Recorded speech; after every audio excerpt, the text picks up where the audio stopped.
So, shall we move on to our esteemed guest then? Mr. Adrian Stores. It'd be rude not to. It would be rude not to. Dragging him all the way down here with his posse. This is what it's like when we get P. Diddy on. Might have to look at the word esteemed. Friend of the podcast. Trading standards don't come after me. As someone who did a bit of research this afternoon, I found some fetching videos of yourself when working for MMU. You promised you weren't going to mention those Online. videos. Oh, the MMU ones, that's fine. MMU, yeah. No, they show just the sort of breadth of all the sort of stuff that you get involved in at the moment. It'd be great if you could tell us a little bit about the stuff that you're currently doing and some of the stuff that you've done in the past in association with County and other local sporting clubs in the area. Right. What a splendid question. But you'd also like me to keep it pretty punchy, wouldn't you? Because you can imagine I can go on forever and ever and ever. We can edit the fuck out of anything. Excellent. That is all I wanted to hear. I do it every month and I make no look competent. It's fine. It's doable. Well, I think to most people in this day and age, I describe myself without being too derogatory as a simple Stockport lad that might once upon a time have done a big long list of things that he could do, but actually very quickly over time realised there was only a couple of key areas that I work in. So I'll give you a potted history, but I'll try and keep it brief, I promise. I mean, obviously, as we just had a conversation when we were at the bar before, I've been running ACROBAT Consulting and Marketing Limited from Cheadle Village since 1995. It's primarily a marketing consultancy based upon the fact I used to be chairman at the Chartered Institute of Marketing, but only for the sports sector. But that led me into the fact that I've been working for 15% of the pro football clubs in England and Wales, and lots of, dare I say it, non-league clubs as well. And what sort of capacity was that? Was that helping them to increase ticket sales, revenue, or just general profile of the club? Or? It's a real mixed bag, to be honest. I mean, it's only around what are my core skill areas, really. So it is marketing strategy, business plans, feasibility studies, international activities, new business development, those sort of things in the main. But it depends. I mean, if you pick on any club, there's no consistency, so it's not like you do one job for one client and then they move across to another club and do exactly the same thing again. I think we've had a bit of banter today about Oldham Athletic, and I think half the reason I had this connection with Oldham Athletic, despite getting a lot of abuse when being in the away end as a county fans watching the game, was that in 2004 I just got wheeled into the boardroom and somebody said have a look at their accounts, and they had a £2.4 million debt at that time. So I then worked with that club for a 12-month period just to wrestle the shares off the previous chairman, allow two middle managers to do a management buy-in. Some people say maybe the first management buy-in in world football. But just to do that, to buy the club for £1 each and write off the debt on the basis then if we got control of it, we could then appoint a friendly administrator and look for some investors from overseas. So traditionally people wouldn't think of that as a marketing job, but that just gives you a flavour of the fact that you just have to get stuck in and roll your sleeves up, whatever the nature of the beast is. But the other side of things is that I also do a lot of work in funding. And funding is because when I handed in my notice in my last company in Stockport in 1995, the first client that I went out and won was the National Lottery, and I became one of only 13 assessors that worked for the lottery, assessing the bids that were coming in for money. And I said, look, I'm going to do this for 1 year just so I can say I've seen how a grant making body works from the inside, but after that 12 months I then want to help my clients, primarily Stockport, Manchester, North West, get money out of trusts, foundations, lottery, and we've now brought in just over £100 million since 1995 into North West Sport, so something that's quite nice. And then I did say I'd keep it brief, but that's ACROBAT. On the other side of ACROBAT, I decided that I can't take over the world overnight, so having been taken there by a number of people associated with County, not least people like Steve Bellis, but also people like Stuart Brennan, who's now the main city correspondent, but at the time was the sports editor at the Stockport Express. They took me to the wonderful country of Turkey way back in time, and that's when the whole story began. But 4 years ago I launched a company in Istanbul, which again works with primarily football clubs, and I was fortunate enough to win contracts with people like Barcelona Football Club, Panathinaikos, Galatasaray, Fenerbahce, Besiktas, Yeah. Which is all nice. And the last piece of the jigsaw is that Believe it or not, I actually love what I do. I mean, people say to me, why don't you just concentrate on one? Well, I actually like the fact I dip in and out of all these different things. And I just decided a couple of years ago to go back into academia, because it's a long time since I was doing my education. And I now found myself that I'd lecture 2 days a week, either at Turf Moor, home of Burnley Football Club, in case you didn't know as county fans. Also the Etihad, and I'll be moving into the Etihad from May, I think. God, where else? Britannia Funny Stadium. event to see now, as well. And Wembley Stadium as well. Oh, yay! And I lecture in entrepreneurship, marketing, finance and fan engagement. And that keeps me off the street, sir. It certainly does. It's a very mixed bag. It is a mixed bag. But how interesting is that, though? Exactly. And you've written a book. I've written several books, actually. Have you? Yeah. I didn't know about the others. Well, the others are damn boring, so it's only one. The one I know you're talking about is the one that I wouldn't be surprised you'd be picking on. Yeah. Do you want to tell us about that? Friendship and Football Beyond Frontier. B&B. Yeah, it's a bit twee. I mean, they call it vanity publishing, and that's exactly what it is. Is it a bit of a David Brent kind of thing, do you reckon? David Brent, I wouldn't give it that much credence, to be quite honest. It's very good if you've got a lack of wood to light your fire. It's very good for using for those purposes in this day and age. But as a marketing man, I just simply wanted something to get myself a bit of PR coverage for a little company in Stockport. So it was vanity publishing. I wrote a true life story about a period of my life, and it was called B&B, Friendship and Football Beyond Frontiers. And it is all about Turkey and how I've sort of gone into Turkey. As I say, the origins started with Stockport County taking me there. And then on the back of that, firstly, in a moment of weakness, somebody approached me at the bar, surprise, surprise, and said, do you mind taking my son back to England with you, because he's going to be a professional footballer one day? And I obviously had far too many to drink on that occasion, and said, oh yeah, no problems at all. Just because I was quite well connected in football clubs, but I knew nothing about players or agencies. So I ended up bringing this lad back. Tree not come knocking at any stage.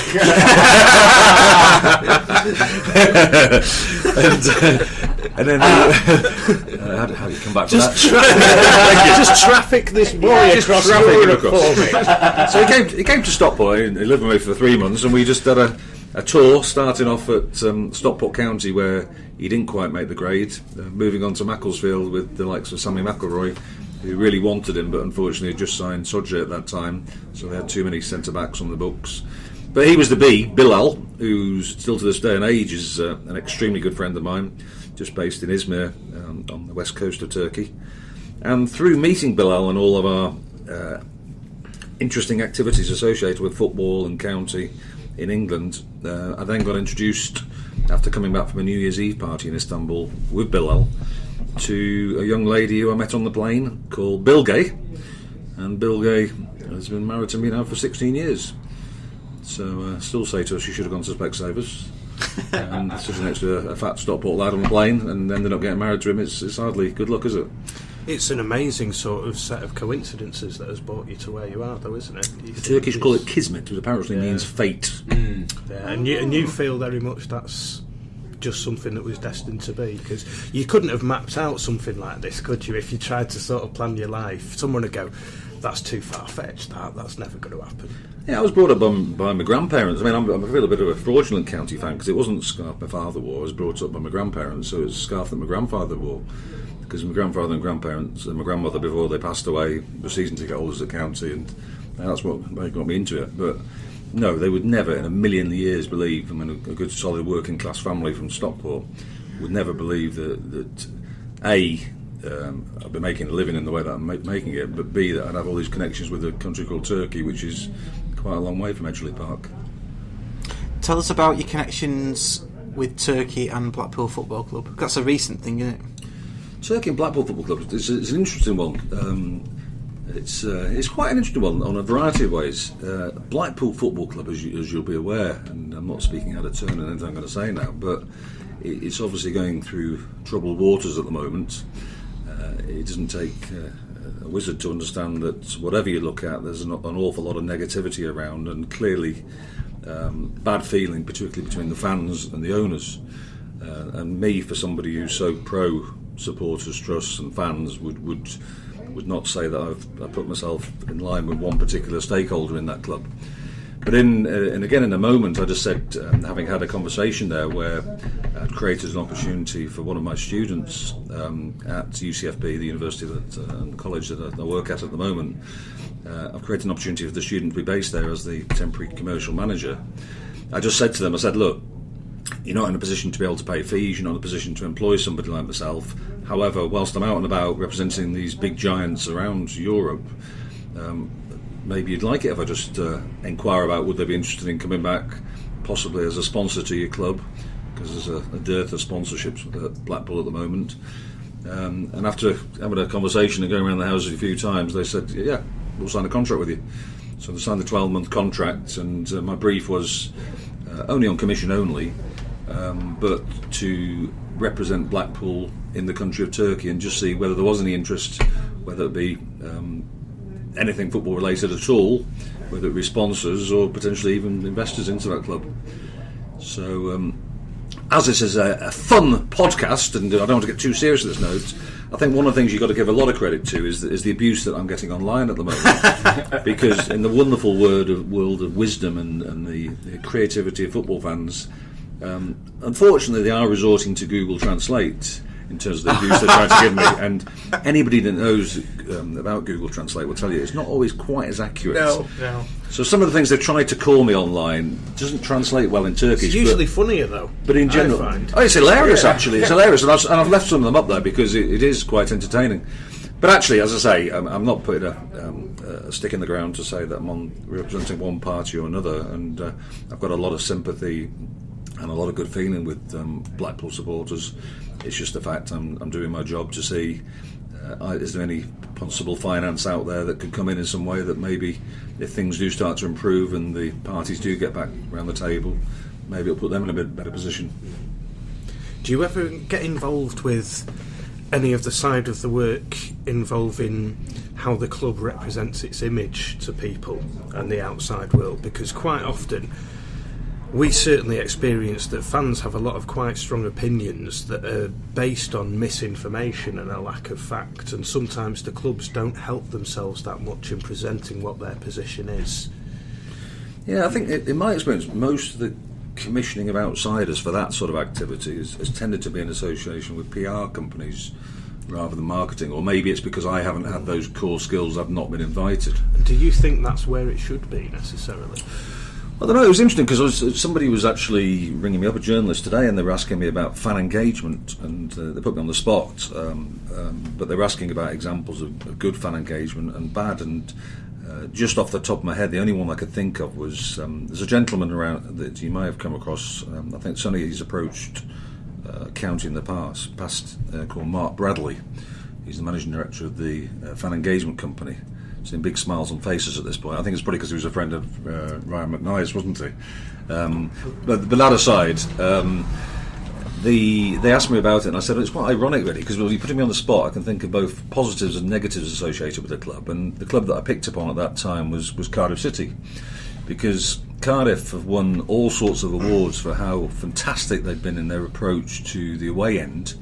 You may have read about the fact that the away supporters are always served by people behind the bar wearing their strips. They changed the home fan shirts, though. That's the irony. That's what I said. How can you do that? On one hand, they're growing vast income and vast revenue for a better approach to the away supporter.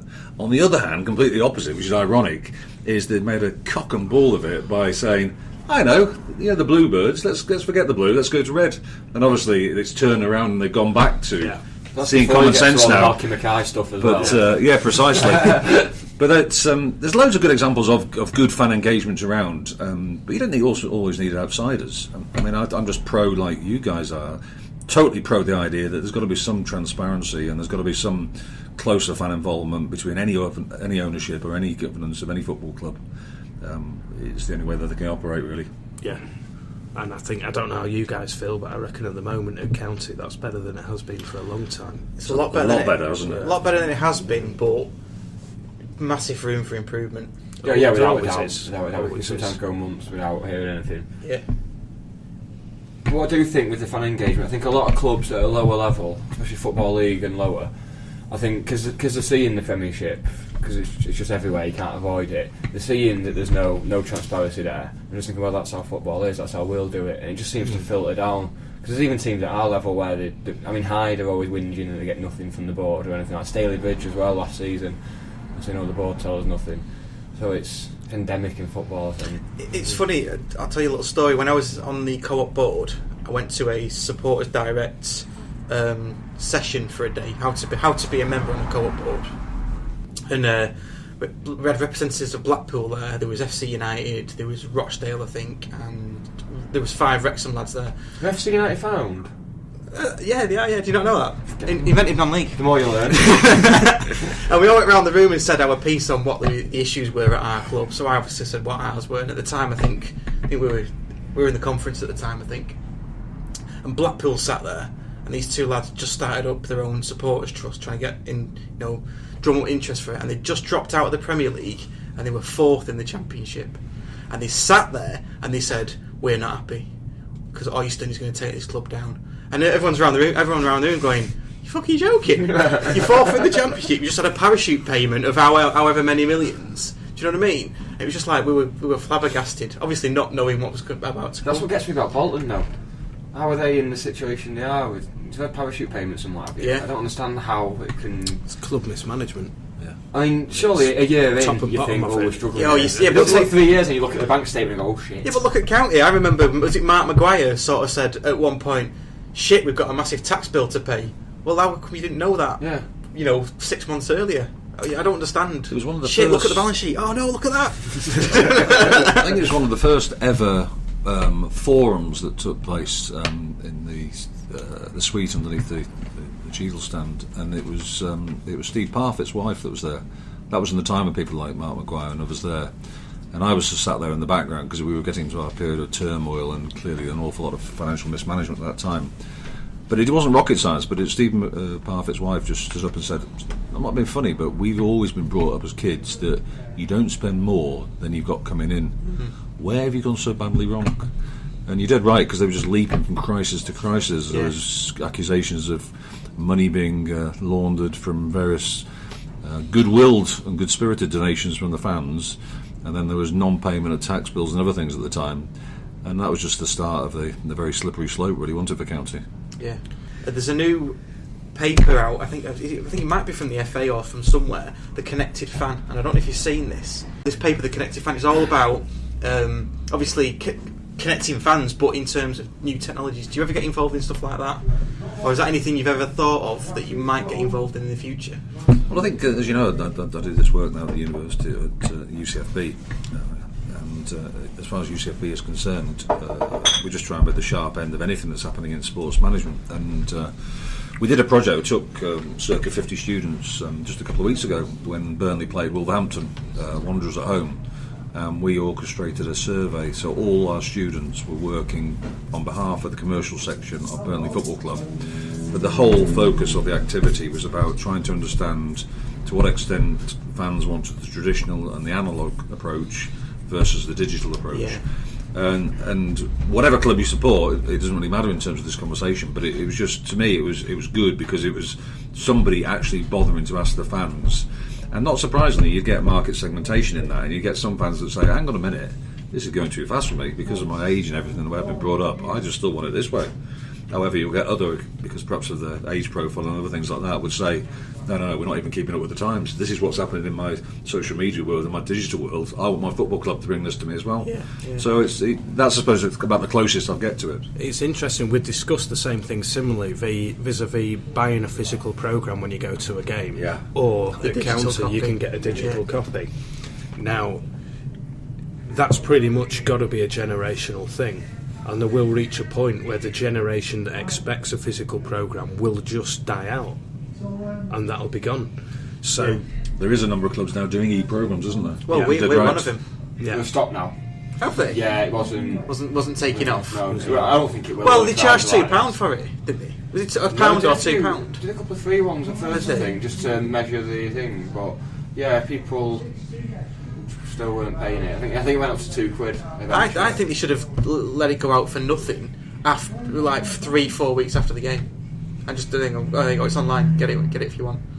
But then would people not buy the programme? It's a difficult one, isn't it? Yeah, that's it. I think it's something County might look at again when we get back into the league. I think it's something with bigger crowds, it's feasible.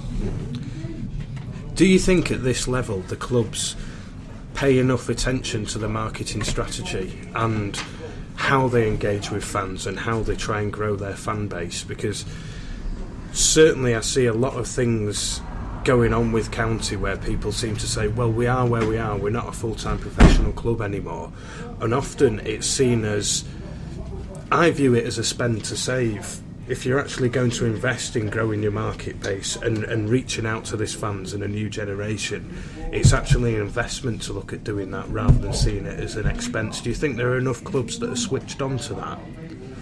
I think you could do with recording that statement on a podcast, because it was absolutely the same view that I share in life. But most people will look at it and they look at it as a source of expenditure, and we can't afford that.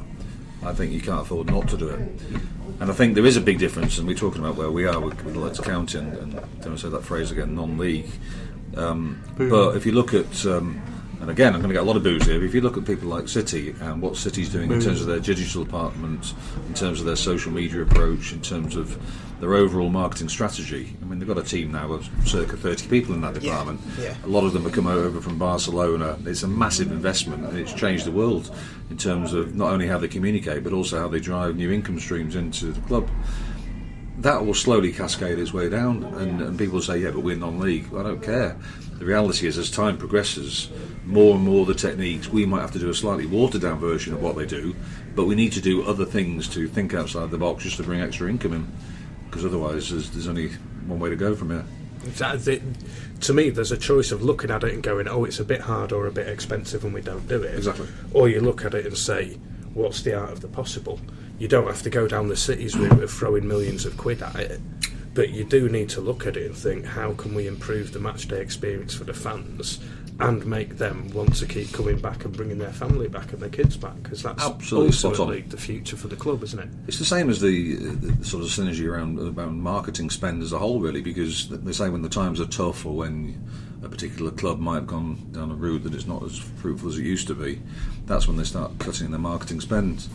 But actually, if you follow that path of what you've just been saying and what I stand up for as well, it's actually the very time when you should be spending a bit more to try and replenish the system and get back to where you deserve to be. I'm wilting under the pressure of asking good questions, so I'm going to go over to you, Noel, and see if you can reset the balance. Well, I know Adrian from quite a while ago, so I'm going to ask him, what was it like organising the county charity cycle with me? Was it fun? Did you enjoy that? Did you have fun? Did you have a nice time there? I think it would have to go down as one of the most enjoyable experiences in an awful long time. In no way and no credit to the fact that you were involved in it, but I mean, it's a good example. We're talking about social media. I didn't know this bloke from Adam. There's a bloke who was tweeting about County on Twitter. I tweet about County on Twitter. Didn't know him from Adam, but suddenly, following his tweets, this gentleman, it suddenly became apparent that A, he supports County, and B, he's a bit of a cycling enthusiast. So it was no other recommendation than that I just approached him and said, why don't we just get together at some point in time? Somebody said something to me about maybe we could do a county cycling something or other. Let's see if it's got any legs in it, excuse the pun. And we got together, we hit it off. I really felt like I was working with proper teammates, because there was myself, there was our esteemed gentleman opposite me, there was David Rowe, another County fan, and the three of us just embarked upon that initiative of doing the county charity cycle. I still think it was absolutely phenomenal, not least because we raised a decent sum of money, the vast majority of which went to St Anne's Hospice, but the logistics worked on the day. But most importantly, there were just so many County fans with smiles on their faces. I'd never forget, I mean, somebody cracked the whip behind me and I got there about an hour quicker than I intended to, because I'm not a cyclist. But I like the fact that when I arrived at Stockport, they said to me, what you don't realise, Adrian, is that the amount of effort that you put in today into that exercise means that you could have about 8 pints now and a curry and you still would have lost weight. So I only needed to be told that once, and proceeded to miss virtually the entirety of the game. I just saw it through these blurred spectacles. Thank goodness. It was a game to miss. It was a game to miss. Lost 5-0. But wasn't it great? The county. Bernard Hermner played in that. I don't think so. Did Connor's assistant. No, it was Ormson. Ormson played in net. But it was, as I keep on saying, it was the county family.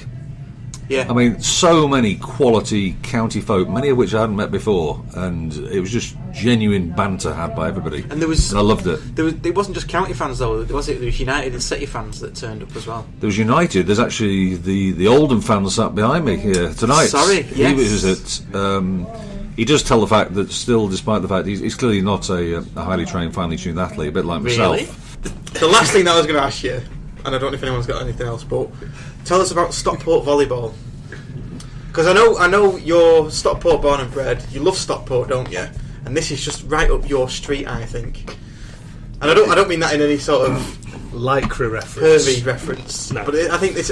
When I saw that you'd done this, I just thought that's Adrian. That. It happened.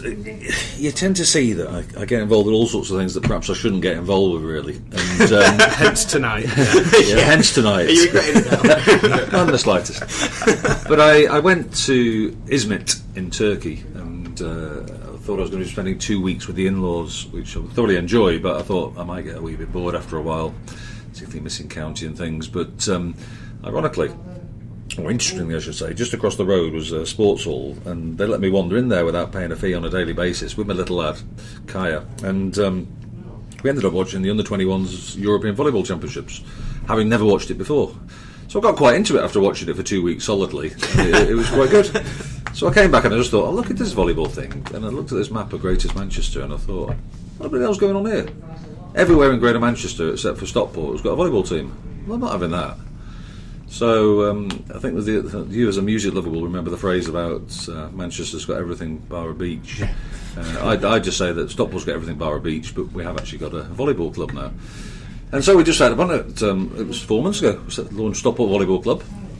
On the back of that, and part of the inspiration behind that is that I've launched another new business this week called CrowdScrum, which is a crowdfunding business, and we're raising some money for 8 projects, many of which are around Stockport, but including Stockport Volleyball Club. And it's going well. Stockport Volleyball Club it's every other Tuesday night at the moment at the Seashell Trust in Cheadle-Hulme. It's mixed male and female teams, adults. We've got an increasing following of youngsters as well. But incredibly for me, I've also ended up being the coach on a Wednesday night for the disabled population at the Seashell Trust. So people with multiple severe, profound disability, I'm now doing coaching for volleyball for them on a Wednesday night, and it doesn't half put things in perspective in life, and I really get a buzz from that. It doesn't matter what the sport is, but people who they can't speak, they can't hear, but just bringing some sort of sport into their life, you see little smiles on their faces, makes it all worthwhile. Yeah, good. That's one of the beautiful things about sport, though. It's universal, isn't it? Spot on. No matter what your talents are, what you're into, you'll find a sport to absolutely dead right. That's the main thing. Dead right. Yeah. I've not found that. What, with any sport? No. What about drinking games? Yeah. It's not a sport though, is it? Games. I've had this argument with darts. Yeah, I was going to say it's darts. Darts not a sport, is it? Oh yeah, Well, it's one of the best ones because it's solo sport. No, it's also anything where you need a panel of judges to decide who's best. That's not a sport, is it? That's someone's opinion, isn't it? Yeah. Yeah. Yeah. Like Craig Revel Horwood. Synchronised opinion giving. Essentially what they're doing. Right? I just didn't like it, darling. It's not for me. You know, I had a big X or something. Simon Cowell's voted you off. It's got about the same amount of credibility. No, I mean, I'm just, don't feel sorry for me. I reached out to sport, but it didn't reach back. I've learned to live with it. It's a shame, but what can you do? Do you have a stonker for us, Nick, before we go? I do. Do you have a favourite Lee Todd story? It's the podcast question. Do you have a favourite Lee Todd story? One day we're going to get Lee Todd on and ask him for his favourite Lee Todd story. It's going to be great. Well, I think assuming he still pursues his favourite pastimes, then I'm sure that if you told him that he was would you like to take part in a podcast in a public hostelry? I'm sure he'll be quick to. He's got my chase you number. up. We've tried. It's all on Toddy. He's We've got tried. my mobile number. That's it now. I've had beer with him. I've said hello to him. I've spoke to him on several occasions, but I've never been in the in crowd as far as Toddy's concerned. So I actually haven't got a good story about Toddy. Right, who else was it who didn't have one? Some of them know Mark. Is it Mark Smith? No, man. Was it some other no Mark? Is that putting me in the same category? Someone had a really nice Lee Todd story about him turning up at